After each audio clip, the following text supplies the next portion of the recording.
Romans chapter 5 and verse 10. Agar exore ontes catalagementosio dia tu sanatoso wio ortu polo malone catalagentes so tesometha entezoe ortu. While being enemies, we were reconciled to God through the death of his Son. Much more, having been reconciled, we shall be saved by his life. While being enemies, Paul here uses the participle of the verb to be ontes with the aorist tense catalagemen.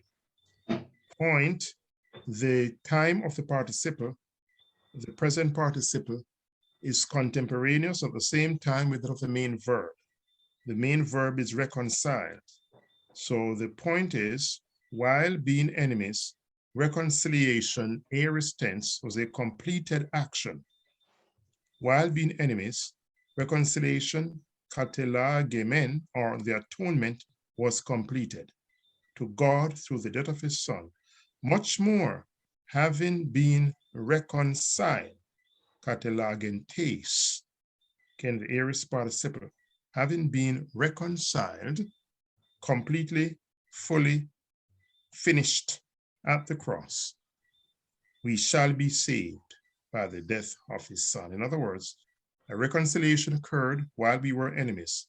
And because that reconciliation occurred while we were enemies, we shall be saved eventually, eschatologically.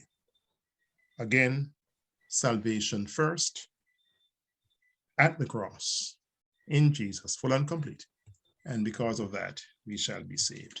It's a little bit more precise and categorical and sharp when you can read it from the Greek and see it in live colors there. You get a sense of it, which English struggles to communicate sometimes. Point, we are saved at the cross fully. Atonement occurred at the cross in Jesus. And because of that, we eventually, ultimately, will be saved when he comes the second time. Verbs are probably the most important part of the sentence. In this chapter, we present many terms and fundamentals having to do with the Greek verb. The subject of the verb simply means what? Who or what is carrying out the action of the verb. So if we say of a sentence, John threw the ball, the subject there is what? Or who? John, because John is doing what? John is doing the throwing, is carrying out the action of the verb threw, right? To throw, right? So John is a subject. John threw the ball. All of these little concepts here, they sound very simplistic, and I know you have done it before, but please, unless you have these things in your brain carefully, you will not be able, it will be almost impossible for you to navigate the Greek field, because later on, we're going to build upon these small principles, right? So here we go. John threw the ball. John is a subject. Why? Because John is carrying the action of throwing. And then John threw what? The ball. And what is ball in the sentence? The direct object. Why? Because the direct object is that person or thing or object that receives the action of the main verb. So the ball is being impacted by the action of throwing. So the ball is the direct object. Nouns, as is well known. Are we together? Yes, we are. Let's get into nouns, right? Nouns, as is well known, signify the name of a person, object, or thing, or concept, same as in English.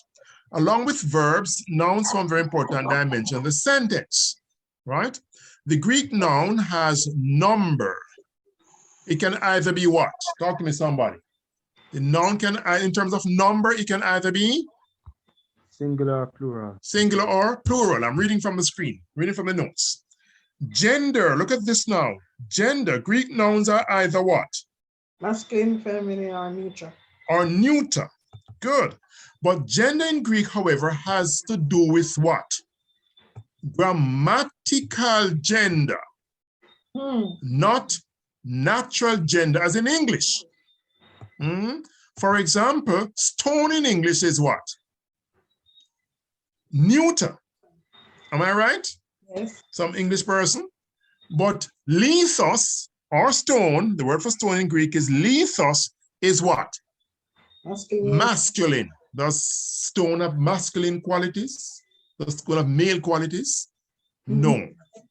So there's a difference between grammatical gender and natural gender.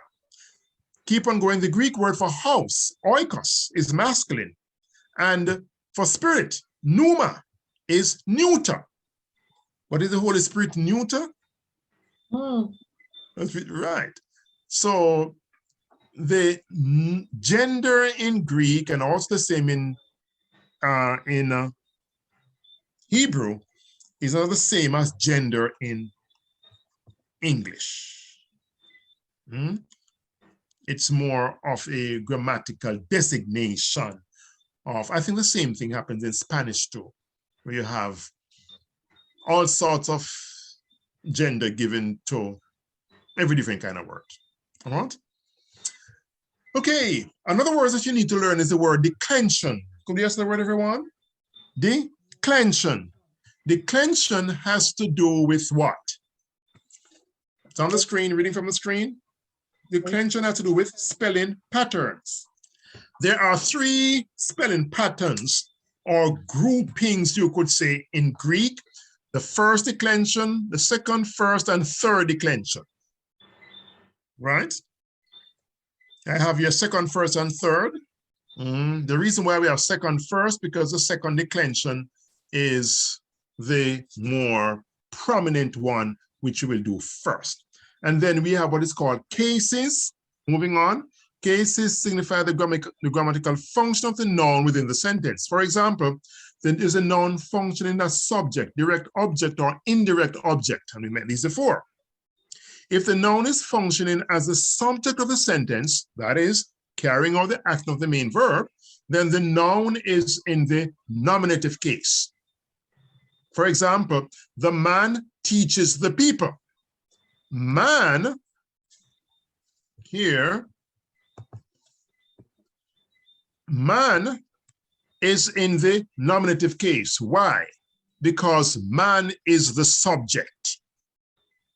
Man teaches the people. In the sentence, the angel helped the man. Man is functioning as what in this sentence? The direct object, receiving the action of the main verb. Therefore, man is in the accusative case, right? The angel is speaking words of love to the man.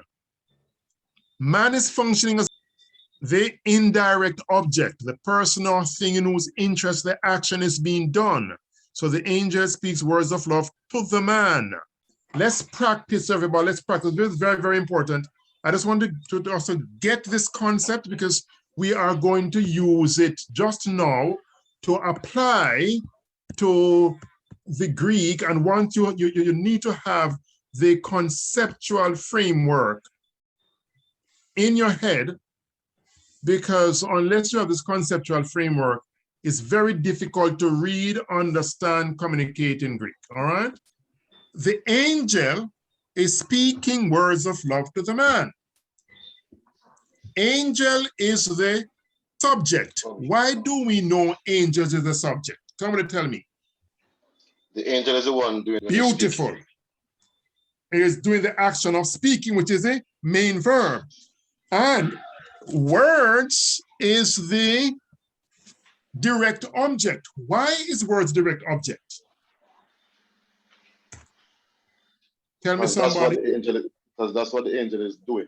So what the angel is doing, it is that which is receiving, so to speak, the action of the main verb. Words, right? What the angel is doing.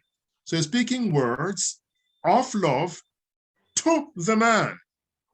Know the preposition there. But to the man is the Indirect object. Why? The person receiving. or thing in whose interest the action is done, or yes, the one receiving the action. All right? Very, very important that we have these concepts in our minds.